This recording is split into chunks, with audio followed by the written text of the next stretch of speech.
In one of our videos, we talked about pruning tomatoes and explained that only indeterminate tomato plants need to be pruned.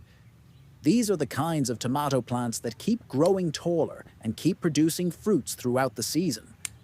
When we prune them, we remove the suckers, which are the small shoots that grow between the main stem and a leaf branch. If we don't remove these suckers, the plant can become too bushy and spend more energy growing leaves instead of fruits. That video is available on our channel if you want full details on how to do it properly. In this video, we are going to show you something very useful you can do with those suckers instead of throwing them away. This is one of the easiest ways to multiply your tomato plants, and you don't even need to buy any seeds or special tools. All you need is water, a jar, and some patience. When you remove suckers from healthy and strong tomato plants, make sure to collect them carefully. Try to choose suckers that are about 4 to 6 inches long and come from plants that are already growing well in your garden. These suckers carry the same genetics as the mother plant, so if your plant is producing sweet, juicy tomatoes, the new plants grown from these suckers will do the same. After collecting the suckers, take a clean jar or glass and fill it with water. Place the suckers inside the jar, making sure the bottom ends are fully dipped in water. Keep the jar in a place where there is no direct sunlight. Full shade works best because too much sun can make the water hot and slow down the rooting process. Now, you just wait. In about 10 to 15 days, you will start seeing roots coming out from the bottom part of the suckers. Sometimes you might see roots even earlier, especially if the weather is warm. And here's the best part.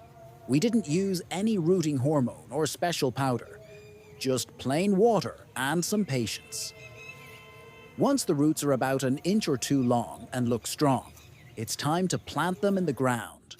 Choose a spot in your garden that gets plenty of sunlight because tomatoes love the sun.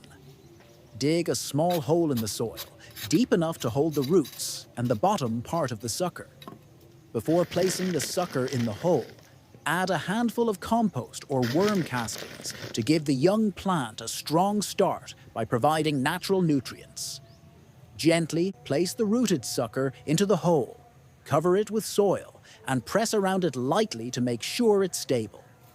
After planting, give the new plants a good amount of water. Don't just sprinkle, water deeply so the roots can settle in the soil properly.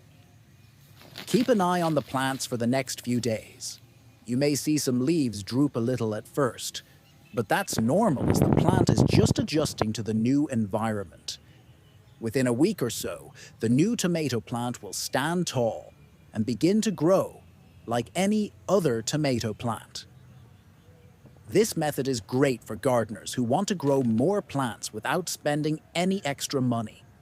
You're basically turning one plant into many, and you can repeat this process again and again as long as you have suckers to work with.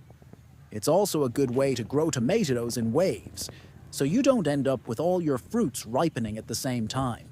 You can have new plants coming up throughout the season. If this video helped you, don't forget to like, share, and subscribe to our channel. We have many more videos like this to help you grow your own food naturally and easily at home.